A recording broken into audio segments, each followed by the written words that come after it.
राज्यातील सहकारी साखर कारखान्यातील कर्मचाऱ्यांना कर्जमुक्ती योजनेत समाविष्ट करावं अशी मागणी आमदार चंद्रदीप नरके यांनी विधानसभेत केली।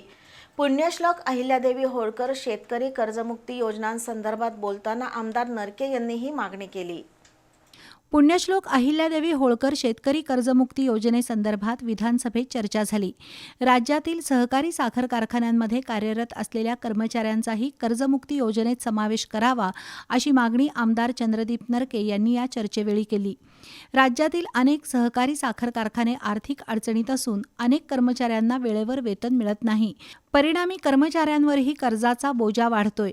सहकारी साखर कारखान्यातील कर्मचाऱ्यांच्या आर्थिक अडचणींची शासनानं गांभीर्यानं दखल घेऊन त्यांचाही पुण्यश्लोक अहिल्यादेवी होळकर शेतकरी कर्जमुक्ती योजनेमध्ये समावेश करावा अशी मागणी आमदार चंद्रदीप नरके यांनी केली।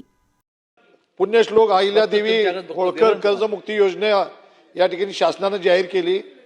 माझी या सभागृहात विनंती आहे, सहकार मंत्री पण आहेत आणि अध्यक्षाद्वारा जी विनंती आहे की महाराष्ट्रातल्या सहकारी साखर कारखान्याच्या कर्मचाऱ्यांना ह्याच्यामध्ये या कर्जमाफीमध्ये समावेश केलेला नाही।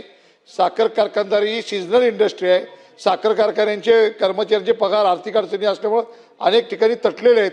अशावेळी साखर कारखान्याच्या कर्मचाऱ्यांना पुण्यश्लोक अहिल्यादेवी होळकर कर्जमुक्ती योजनेमध्ये त्यांचा समावेश करावा।